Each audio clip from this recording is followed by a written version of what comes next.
What is up, everybody? Welcome back to yet another video.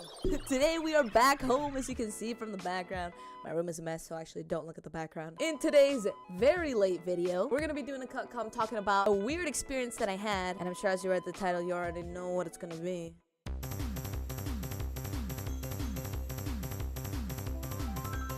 Sleep paralysis is basically whenever you wake up, but your body is still asleep. It's a very common thing. A lot of people experience this. It's not like I'm the only one who has ever gone through it, but I'm gonna talk to you guys about a time where I personally experienced sleep paralysis. Now, this is actually the first time I've ever experienced it, and this is why I'm making a video over it and everything, because I'm shook. I literally could not believe what was going on. But essentially, I was laying down in bed. I was back at my dorm. It was a really weird sensation. Oh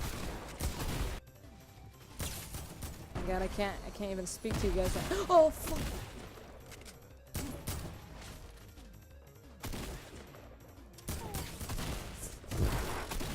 I want to talk about that game. That didn't happen. All right, next one. I was sleeping back at my dorm, straight up chillaxing in my lofted bed, and I was actually having a really hard time sleeping that night. I couldn't find a comfortable position because I think that I have carpal tunnel, so my wrist was really hurting.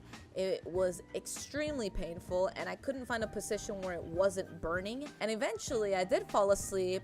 However, the position that I was in was flat on my back. Now, I've heard a lot of things that, you know, sleeping flat on your back is good for you, but as I've done my research, it also does increase the probability of experiencing something like sleep paralysis. Oh my goodness gracious. And I'm in no way trying to say that that's what causes it, but I mean, I think it just happens. I'm actually not even sure. Oh, fuck, it's not going out. I tabbed out. Why? Why? It wasn't letting me untab out. What? Now in my dream, this is the weird part, okay? In my dream, I was in my dorm. Like, in my dorm. I feel like most of the times when you're in a dream, you don't see the location exactly as it is. Like, every time I've had a dream when I'm at school, the school looks completely different except like a few details that lets me know like, oh, this is my school. So it was really weird to me that obviously I was inside of my dorm, but because of that, it was so extremely realistic.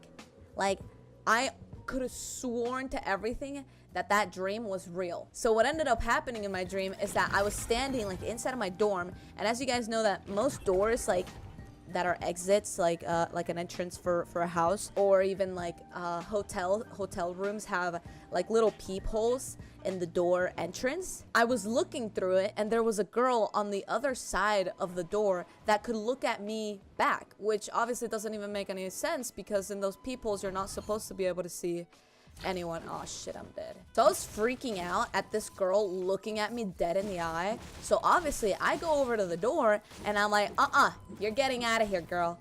And I locked her out. Oh. What? A few inches later. Anyway, of course, I'm freaking out. A girl's looking at me on the other side of the door, which is not supposed to be allowed whenever you're looking through those peepholes. It's supposed to be impossible for you to look into those holes. So yeah, I'm freaking out. I go over and lock the freaking door. I was like, nuh-uh, you're not getting in here, girl. And then in my dream, I realized that I didn't like the dream that I was having, and I told myself, why am I having this dream? Now that's really weird because I thought that was my actual conscious self saying, I'm gonna go back, you know, to waking up and thinking about a different dream because that one is scary.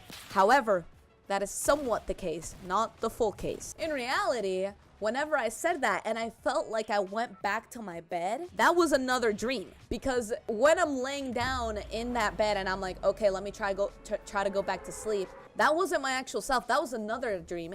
Because then I heard the door open. Like that room door that I had locked in the other dream. I deliberately heard the door open. I saw light coming in. Like coming into the room.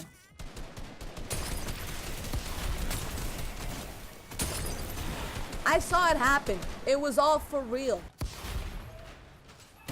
What? Deliberately saw light coming into the room, and then, like I said, I'm on a lofted bed. That means I'm like a bunk bed, but there's no bottom bunk. It's just the top bunk. And I felt my bed like wiggle because it's just like wood sticks. It's not like the strongest support. So like the bed moves whenever you're like trying to climb it. And then when you're on it, it's like fine. It like doesn't wiggle that much. So I felt someone climbing up and my bed, like it was moving. I was deliberately like shaking like and then, oh boy, here's the worst part. Whatever substance or object or whatever being I thought that was climbing up into my room and everything, whatever that was, it fell onto me. I felt a body like fall on top of me. And like I said at the beginning, sleep paralysis is when you wake up, but your body, it can't move. So not only is it a very, very vivid dream, but also when I wake up and I feel like there's this object on top of me, someone is like trying to do something to me, like kill me. I'm trying so hard, my very best to like get up and be like, what is going, this is all fake, right? But I couldn't. My body was like shut down, sunk into the bed, literally couldn't do anything at all. It was such a terrible feeling. And of course, I'm trying to yell at Val like, oh my gosh, Val, what is going on right now? I'm literally screaming. In my head, of course, I'm screaming. I'm like, Val, help, Val. And she's just straight up chilling because in reality, in the real world, I was whispering. I was literally like, Val. And I was just so desperate to get help, and I couldn't move.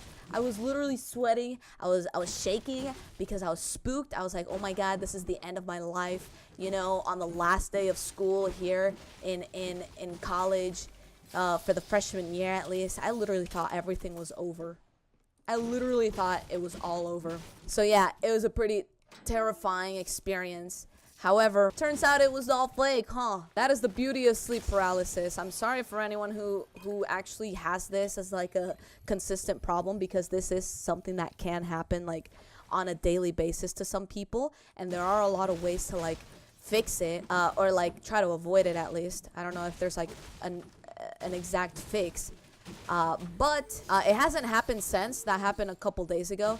I didn't want to say anything about it on Twitter or anything because I didn't think I could fit it into 140 characters, and so I thought a video would be cooler. And I got to fit in a little cut comment, a little bit of gameplay here for you guys, you know, if you're ever missing some gameplay. I stream Fortnite every now and again. I'm still thinking about what my stream schedule is going to be for this summer, so keep a lookout for that.